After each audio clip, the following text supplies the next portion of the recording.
Anyway, so yes, I saw her, but it was nice. Okay, we're queued up. Okay. I was just telling a story because I missed my wife on stage, but to be fair, she never comes to my stuff anyway. So got back to her, but she got small business marketer of the year. What's up, New York? How are you guys? Good? Are you good? Thank you guys as always for coming out. We're excited. I will say this morning was a very emotional morning for me. I'm going to just share. I'm in the sharing mode now. We had a chance to ring the bell at the NASDAQ with the Advertising Week folks, and so it was great. Yeah, we're pretty we launched, Excellence yesterday, our channel on Peacock, and then to see the whole team have a chance to ring the bell was very, very moving. And I just want to say thank you to all of the Group Black team and our partners and everybody who supports and works with us and our clients. And it's one thing when you talk about it 3 years ago, and it's another thing to see. But this is not about my tears, although I have the bracelet still. This is not to do. It's really to do with a conversation which is, I think, necessary for the space because of how much is growing, but at the same time, how little focus in the specific area we're going to talk about. So streaming is, the growth continues to be 2x year over year, but yet there's this open opportunity which is not filling probably the largest consumer segment that's also growing. But I'm going to have you guys introduce yourselves because I won't do a good job. Sandy, why don't you start? Ladies first, of course. Great. Hi, everybody. I'm Sandy Rubenstein. My primary job is a mom of twin boys. I actually should say twin men. They're 22. It's hard. I can't get used to it. Secondarily, I have a marketing strategy shop called DX. We're in our 20th year. Lots of gray hair to prove it. And what we do is really super serve niche micro audiences. How do we find the right targets and what's meaningful? What are the right connections to reach those audiences? And about 2 years ago, well, actually during the pandemic, we realized that being able to authentically reach those audiences was getting tougher and tougher. Scalability was an issue because there are not enough places to find those audiences. So I had to right that injustice. And I started calling pubs directly and saying, hey guys, how do I work with you? How do I scale conversations with these audiences? Long story short, inadvertently, we built a full ad tech stack to super serve our clients, but then realized that there is a whole community of niche audiences that are underserved and undervalued. So we launched DX Culture earlier this year, and DX Culture is here to super serve advertising partners reaching these authentic audiences in the places where the communications matter. So for those that don't know, I try to say this all the time, it doesn't help, but Jamal's at Spring Hill. I helped make a connection. I thought I was introducing myself. You are. Oh, okay. But I'm just going to be clear, I made a connection for him, so I felt like when he got the gig, I should have got a little kickback, but still to this day, go ahead. Okay, 10 years later, he's still holding that over my head. Trying to get my money, man. That's what we're out here doing, getting our money. I'm gonna follow Sandy's lead. First and foremost, I'm a father of 3. Wow. So 11, and then twins that are 10. So, all right, but boy, girl, twin, not yeah. It doesn't count. No, it does. I'm looking for wives for my sons, so. Oh, okay. Well, we got one. So. I thought it was done too. So Chief Content Officer at Spring Hill, and we're kind of on the supply side of this conversation, right? So we are producers, we make content to help super serve the audiences that we love, and that's across scripted, unscripted, really everything. So we'll talk a little bit about some of the projects we have going on. Well, it was ladies first for introduction, and I love your boots, but I'm gonna come back to that. But Jamal, just because, it was interesting to watch the progression of Spring Hill and to see, the types of stories that you put into the marketplace. I don't know how early Survivor's Remorse was. I don't know how early that was, if that was the first or if that was like in that range, but all the way to the last piece that I saw from you guys was Black Ice, which I didn't know that. First of all, I barely knew black people lived in Canada. But I also didn't know that they created hockey. in Canada. But but I think the piece is that you tell good stories that happen to be diverse and not just diverse stories. And so just talk a little bit about kind of what the mission underlining Spring Hill is. Because you also had one of the #1 game shows on television, right? I mean, you guys, the breadth is crazy. Yeah, well, I mean, look, put simply, I mean, Spring Hill was founded by LeBron James and Maverick Carter. You guys know him? And so, look, excellence is at the no pun intended, is at the core of everything he does. And so I think when we started to build a studio, we had to match the greatness that he strives for on the court. Now, he was not supposed to still be playing basketball, but he is still playing basketball when we started this. And so when you see that, you just can't help to want to match that with the business pursuits that we have. So empowerment is at the core of everything we do. So that's both above the line and below the line, meaning on screen we want to empower, and then more importantly, behind the screen we want to empower, right? So that's the filmmakers, the writers, and all the jobs that are real.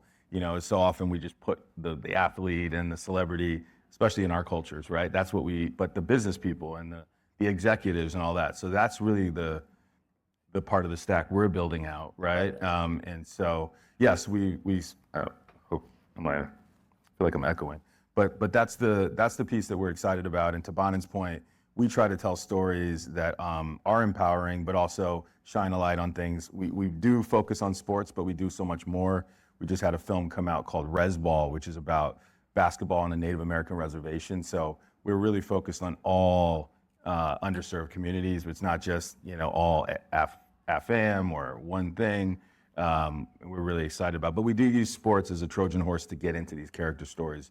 Even Survivor's Remorse is a sitcom about a basketball player, but there's no basketball in the sitcom. You know what I mean? It's really Beverly Hillbillies. If you really want to break it down, it's about the youngest person in a family being the breadwinner and all the problems that can cause and the comedy that can cause. So those are the kind of stories we're excited about. And I think the opportunity that we started 10 years ago was tremendous because no one really expected us to come out with the quality, and audiences are really choosing this quality, and audiences are seeking out this quality.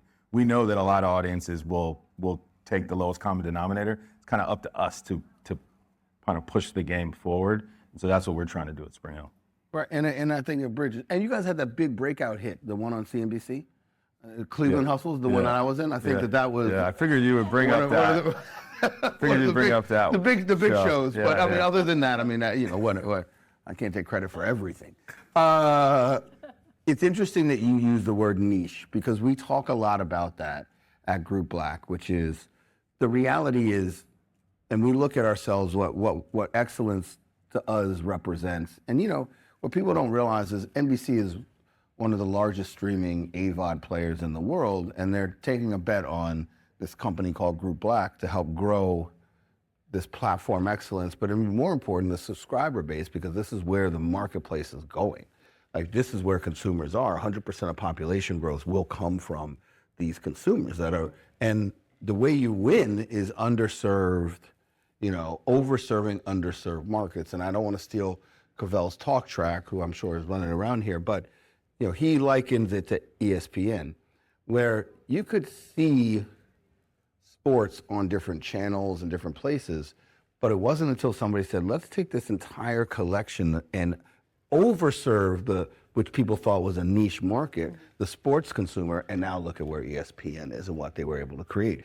And even when we started the journey with NBC, we just started with, let's just literally like the comedy button where you click and you see all the comedies. Let's just put all the stuff that this audience cares about in one place, and you see the lift go up, every single metric, brand favorability, intent to purchase, all the stuff. We were talking to one client the other day, and they were like 192%, and this was across 4 different verticals: telco, fin. I'm not going to remember them all. CPG, someplace else.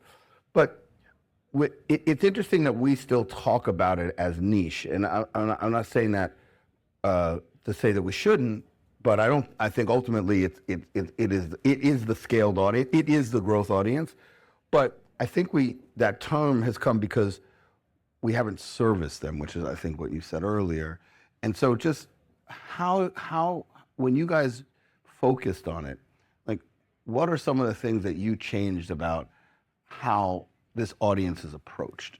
Yeah, great question. One of the things that we use in our consideration set is what does the audience really look like, right? So niche is a very, and I probably need to find a better word. No, but I mean, it's a descriptor that we're all using, right? But for us, niche is a very broad, right? We look at things instead of saying very narrowly focused. How do we open our arms wide?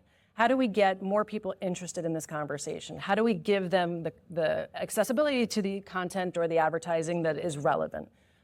So for us, it's really looking at not just looking at it in the comedy filter and saying, oh, this audience lives here, but now what is the IP that audience is interested in? So we'll go down and we'll start to really look at the data and say, okay, if I'm looking for woman 18 to, let's just pretend 49, and Hispanic, and lives in this demographic area and has this, and I'm going to look at what content, what IP interests her, and then I'm going to back my media plan into saying, okay, if I know that this audience lives here, I'm going to look for that show. I'm going to look for the network servicing that show. I'm going to look for the provider that has that show. What's the relevant content similar to that show? I want to talk to people in an authentic way where they want to be, as opposed to the assumption.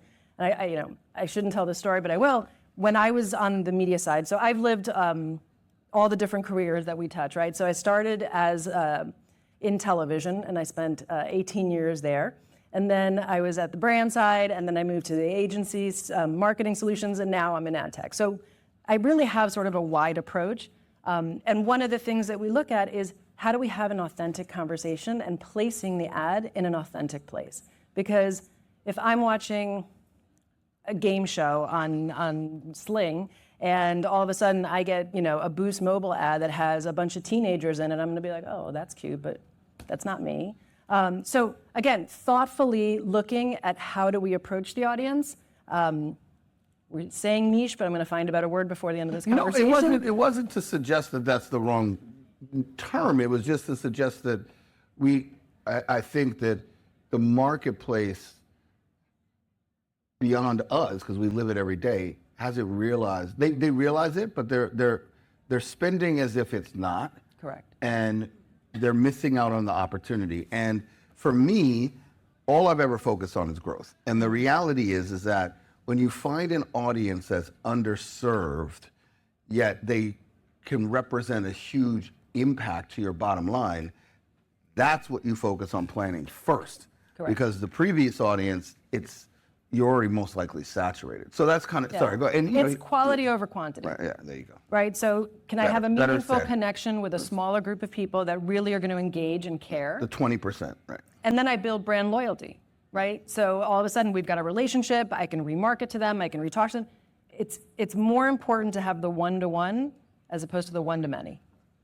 And then the other piece, just in terms of content. So, I think and we had this conversation at the ARF last night, which was around, and it's all measurement. So a bunch of geeks and nerds, and I was on the panel with like 2 professors. I was like, I'm not even smart enough for this. But although I did teach at NYU, anyway, for whoever laughed.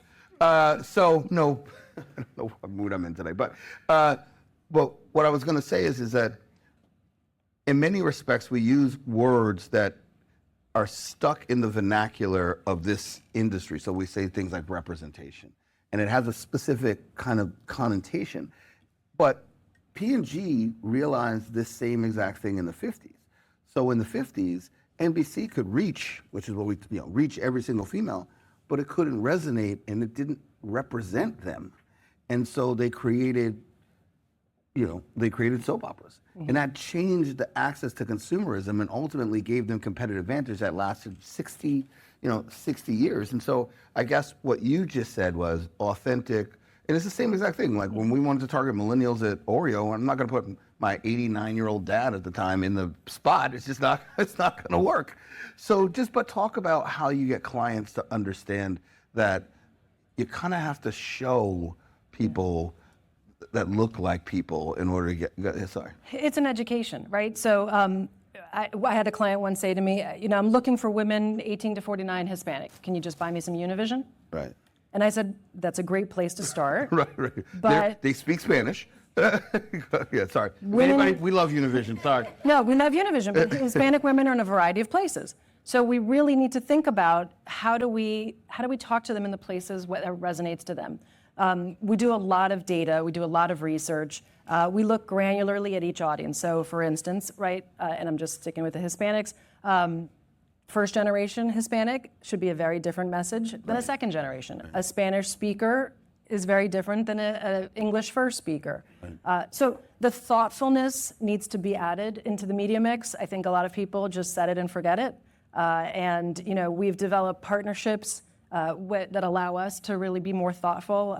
We've developed a partnership with Western Union where we can really look at the data, where these people live, where are they engaging, Western Union's located in a convenience 100%, store right. in a Hispanic neighborhood. We're going to have an amazing opportunity there. So it's really about that thoughtful approach.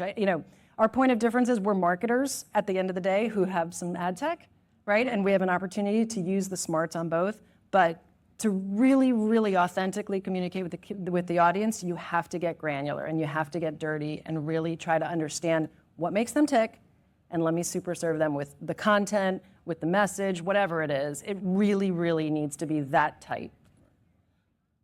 For those that Jamal, for those that don't know Jamal's full background, he didn't share, but he reinvented. I mean, first of all, what did you used to say was a slow? So he was at PepsiCo. That's where we met. I actually don't know where you were before that. Were you at another CPG before that, or do I? No. I was in management consulting, a whole other life. Oh, Anderson. Okay, so anyway, Yeah. very accomplished human, but reinvented Mountain Dew. And people don't realize, I literally transformed Mountain Dew. The reason why it matters to gamers, or even the reason why it matters to people in culture, is because of this man sitting right here. And also, he took, we did the first Instagram ad on the can of Brisk iced tea. Brisk. Yeah. And what did you say, from basic to Super Bowl, or whatever the quote, Right. whatever the quote was, but took it, grew the brand so quick that a year and a half later they did a Super Bowl spot. Like that's what the company put together. So you've seen what It it. back to nothing. So it's fine. Okay. Well, once Boom you flat. left. Once you left. Yes, exactly. Once I got you this new gig. Screw it. How many dinners it takes? So you've been in corporate America, you've fought battles, you've grown businesses. Hollywood, for what you guys are, seems like it was barren for folks that looked like a shop like yours, whether it was an athlete who had a serious play, or whether it was diversity, whether it was, young. Just tell us what that journey has been like over 10 years. Well, yeah, look, I grew up in brand management, so, I'm very at home in these kind of conversations, which is a little different than most producers. But yeah, no, I think, look, Hollywood is, still very much on a journey, way behind kind of all these other industries with regard to diversity. And, everybody knows that. We don't have to harp on that. But I think the opportunity is still tremendous. And you're seeing now with streaming, to kind of bring it back, we're all watching Squid Game. We produce a show called Top Boy, which is a British crime drama.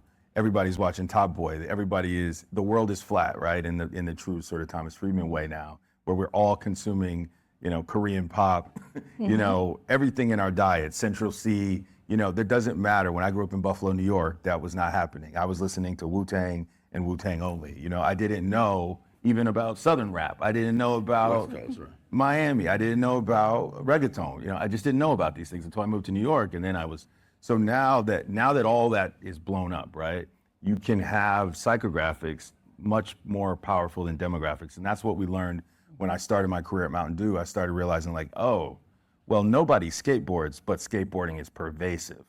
You know what I mean? Like nobody surfs, but everybody goes into Abercrombie in the mall every weekend if I'm in Ohio, right? Because I want to look like a surfer. I don't participate at all, but I think I'm a surfer. You know what I mean? And so that's what I think is so powerful. And so what we want to do is be the producers that get closer to the ad stack. So how do we get closer to DX culture? How do we get closer to Group Black? Because I believe that we're still playing this where's the show? Buy Modern Family. It's not I think, how do you get clients to make Modern Family, right? In the old P&G soap opera way. And so we've had some success. We have a project coming out with Workday called Untapped, which is a long-form documentary that comes out this month, and it's about the state of work. And we have Jamie Dimon and all these big CEOs talking about how college might be a sham, like how do we get these folks to career faster, and especially underserved communities. So I really think, for people in this room is like, how do we productize this and get closer to the content creators? That's what we're trying to do at Spring Hill. We have a couple proof points. We're doing something with Nike. We're doing something with big clients. But to me, it's beyond just the ad tech, and we're trying to do something with Bonnet as well, right? So like, how do we get closer to serving the client? Because I just don't think that pushing the, buying this, buying that is enough yet to really push it. And by the way, for me, it helps get a lot more shows made. Right. Frankly, because now you see with all these ad tiers popping up, there's, SBOT is over. Okay, guys, it's over. When Netflix decided they're doing that, it's there, but like it's slowly going away. Thank That's God, why they're 'cause doing. my bank account hates it. Yeah. So brands are going to be back at the table. Right. Brands are going to be back, and brands are going to still drive the bus.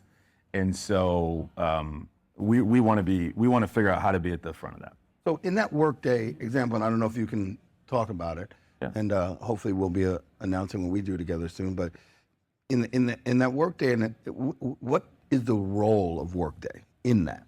They came to us with a brief, like they would any shop, and we, but we're a producer, so we solved it with content. We're not going to solve it with a campaign or a media plan the way someone else might. And they stepped out on faith, and credit to them. They gave us a lot of money, and we made a film. Credit to them. Now look, by the way, not all clients. I mean, you guys know. I mean, you guys all have clients in this room. Like, you know who to call with that type of brief, and you know who not to call with that one, right? Yep. But you do have clients where you're like, they're looking for innovation, they're looking for something different, and so that's what happened with that. And it also was a part of their sustainability. It was also part of another group that was able to do some more things. But like, I think the more we do that, I think the less you guys take these projects to the network or media partner and try to solve it through content, but take it to actual producers and storytellers. This goes back to the quality over quantity, right? So gone are the, I'll feed you some interstitials. No, let's give that to a real storyteller. Let's invest in that, right? And let's not just hand that to the network, no offense to the networks, but let's give that to real producers. And I think it will not read like branded content, but in this case, Workday is getting a documentary on Netflix, which was their dream, right? So they're not paying for, now they're not making money on that, but they're not spending money to do that. And that's because of their investment and handing it to, real filmmakers. No, and we've talked, sorry, did you want to jump in? I'm just saying, what a wonderful, meaningful connection that brings to the consumer, right? So I can overlay more media on top of that, right. But foundationally, the more content that's created that's relevant to more people, the bigger opportunity we all have of success and what we're trying to achieve. And I love the fact that you're storytelling, because the other piece to your surfer analogy is not everybody is going to be, an African American man, but there are a lot of people who are interested in the story. Totally. Right? Yeah. So the opportunity for us to celebrate the differences through the content is such a beautiful, beautiful way for us to go forward. And just, I think more arms wide open. And I don't want to begrudge the media, because it takes media to amplify these things, Yeah. to your point, right? It's like, But if we have really good connections to start. right, it's going to work harder, Yes. right? Because you're not pushing something that's a boulder up a hill. Correct. Where you're like, no one really wants this, but I'll pour media around it. It's like, no, people really want this. This is contextually relevant, and now it's gonna be, really good. And just so the audience knows, when he says don't take it to a media company or a network, he means take it to only Group Black and NBC. That's it. That's what he meant. None of the rest of them. Spring Hill. Really easy to find. Spring Hill, all day long. Yeah. But we've talked a little bit about this, and I firmly believe this, and I feel like I tried to do a lot of this. We call it media monetization. Like, how do we create the content, own the content, monetize off the content? But in the same way P&G used to. But it's hard. I always looked at it and said, why does Candy Crush have 1 billion users, and Cadbury, the largest candy company in the world, does not have, it doesn't have a piece of IP in the digital or content world. Like, why can't we do that? Why can Lego do it? Why can you guys know Space Jam? Why can't, if these guys can accomplish that with, brand as character, and that's what I think a big bet in terms of where we're seeing the place and what we're talking to clients about is like, if you give it to real creators and you step back and you say, I don't need the logo to be bigger. Like Oreo has just the same amount of right in the world as Lego has the right in the world.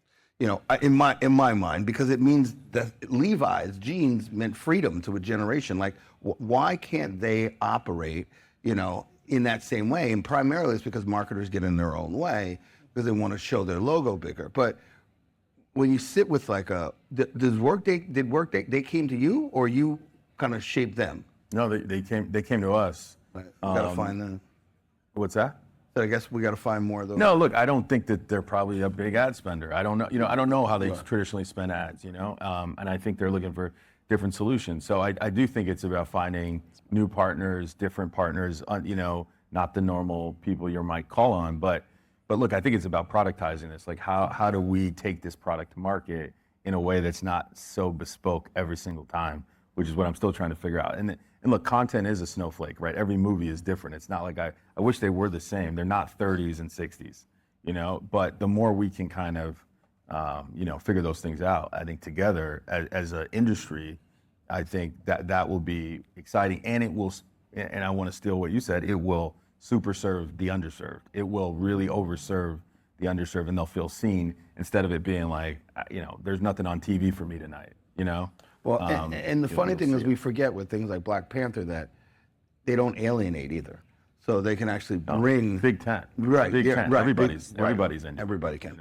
The same way I was into all Adam Sandler movies. Wasn't talking to me, but I was into the goofy humor. Right. When you're coming up at a certain age, it doesn't matter that it's not, it's not just about seeing yourself. That's great. But most of the time it's just about like, hey, I'm into fart jokes. I'm a teenager, right? Like it's like we all go through our phases.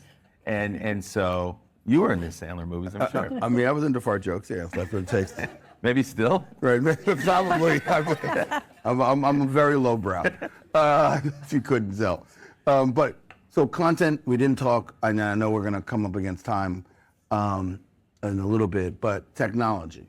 Mm-hmm. So you kind of have been on this journey and then realized that there was this technology lag, for lack of a better word, in these marketplaces. So talk to us a little bit about what you're built, because stuff like Western Union, what I find interesting, we have one of the largest data clouds, or the largest data cloud to target this new majority audience that we talk about. And one of the things that we did was we went and we found data providers that could provide data that was so unique to this audience, like lenders who didn't lend on credit score, but lent on ACH pulls. And Western Union is smart. I wish we would have gotten there, but I can introduce. Please.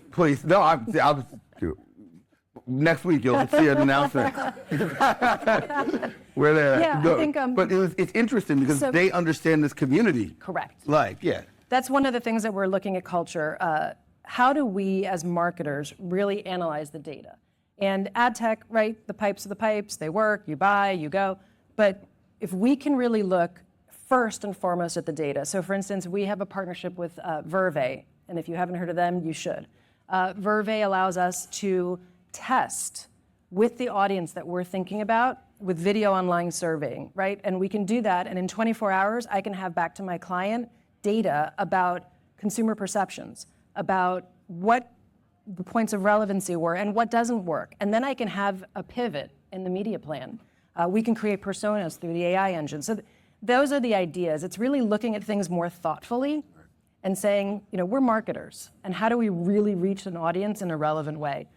So we'll create, new ad campaigns, or we'll change creative, or we'll adjust whatever the targeting was, because we really want to be authentic. So everybody can use, and I'm not belittling anybody's data sets, but there are the usual suspects that when you do a media plan, that you will, get your third-party data. How do we overlay some smarts? When we're running a campaign, we'll also launch sentiment monitoring at the same time because of our marketing background. So we'll say, okay, are we actually changing the sentiment in the marketplace? Are people starting to feel the relevancy of the campaign? again, if you start to use all the tools in the tool chest and you super serve that way, I think you'll have a much more authentic connection. And ultimately, we want to be able to talk to that consumer again. So how do we build that one-to-one? And what does the competitive set look like for you guys? When you think, yeah, go ahead. It looks like you're smiling because you're going to say, oh, that's... There's a few players in the space. I think everybody has a uniqueness to them. We are a little different. We're marketers. We set out on a different course. We want to super serve the audiences and the marketplace, but I asked that very pointedly because of that response, which is, that's what I think people don't realize. Like when we started really analyzing who was here. First of all, the origination of Group Black was looking and seeing how much demand there was. 30 billion was being pledged to spend, maybe $1 billion in inventory, and how few companies were at scale. Nobody had invested in the ecosystem. And that's why I asked, because there's, when we look out at the marketplace, there's competition, but there's not a lot of competition. Yeah, I don't think there's a single competitor doing it the way we're doing. And sophistication in the marketplace tends to be some challenges too, but Correct. part of that is because it's just never been invested. And a funny thing is, I actually realized that, African American in many respects was a little bit more mature of a marketplace than I would even say Hispanic or Asian or even gender diverse. So sorry, go ahead. Come on. I fully agree. It's funny, I didn't, when we set off on the ad tech portion, I didn't realize that I was the only woman and Hispanic woman in ad tech. And all of a sudden I was like, what do you mean? Right. So how does this happen? And what we decided to do was, in parallel, we've launched The Culture Difference, which is a nonprofit.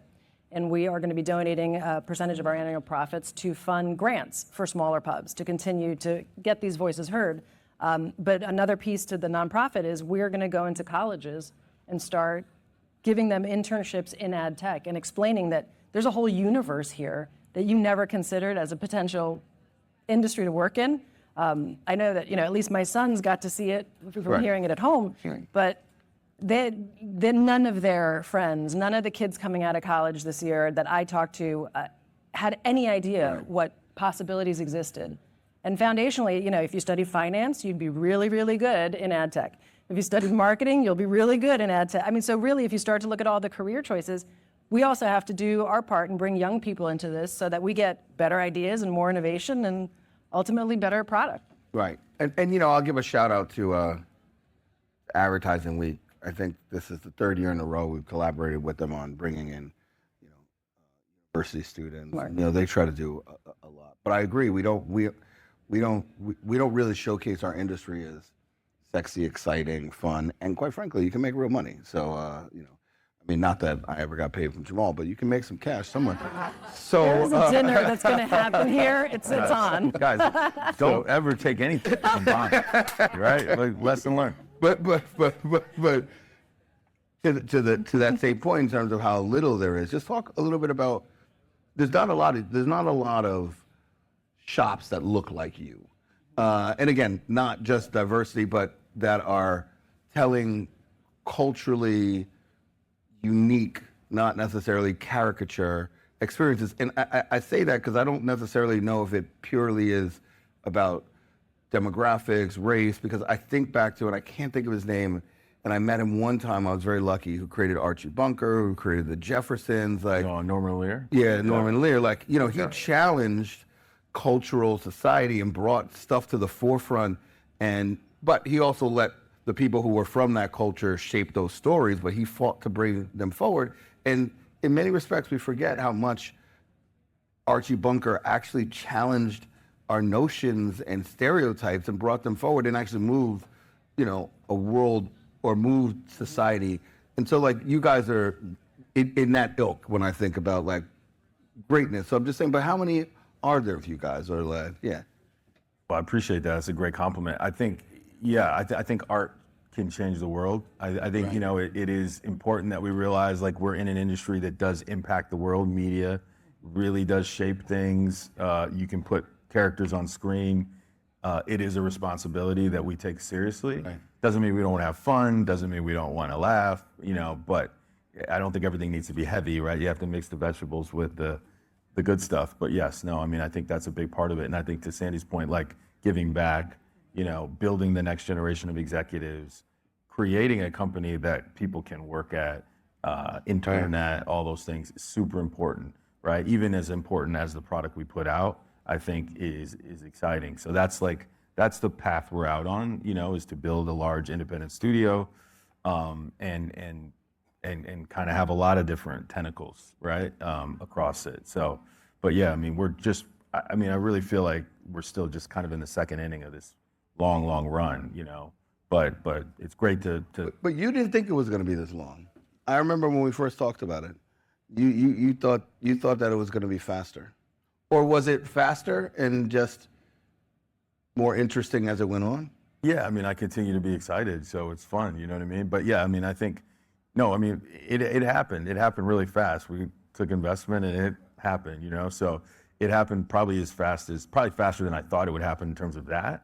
But now we're on a bigger, sort of a bigger journey. And I think it's like figuring out the technology piece, which we don't have, or figuring out these other elements here and why I'm here, at Adweek is to like, okay, how do we need to bring Hollywood and Madison Avenue much closer together, and it will solve problems for clients, but more importantly, it will like completely actually satisfy and sort of satiate the audiences, because the audiences are there, right? I mean, we all have 4 and 5 of these subscriptions. We're all like completely spending more than our cable bill. We're all like over, TikTok, all these things. So, but what are we giving people quality stuff, to your point? And I think that's like our responsibility and hopefully a winning solution. How do you choose? Because you do sports, you do game shows, you did what's that 6-part doc with what's her face who created this Brandon Combe? I don't know why I can't remember her name. I'm thinking about Madam C.J. Walker, which I should know because we had a brand called that. But anyway, and then you do Black Ice, which then you do the reservation. Like, how do you choose? It's got to be good. It's got to be good. There's no John. I mean, it's just got to be great. Like that's what we're looking to do, and that's it. I mean, like any it's an investment portfolio, right, of things that we're putting out in the world. Just like you guys are thinking about ideas that you're presenting to clients. You have a lot, and you're like, no, we're going with these 3, and that's kind of what we're doing. And look, by the way, it's like we miss on a lot of stuff. I mean, that's like if I'm an A&R and I listen to a lot of records, and some of them turn out to be hits, and we pass. You know what I mean? Like that's part of being a creative exec, is realizing that you're not gonna get them all. But we got to win more than we lose. That's about it. Hey, that's how you get to the Super Bowl. Well, I mean, you have a founder that's won a lot. So I mean, whatever team he chooses, he tends to win, right? Talking about winning, let's talk about measurement, right? So great transition. I'm learning from you, man. Just still waiting for that check. So with on the measurement front, you talked about data. Yeah. So how do you measure the success of the stuff that you're putting into the marketplace on behalf of clients?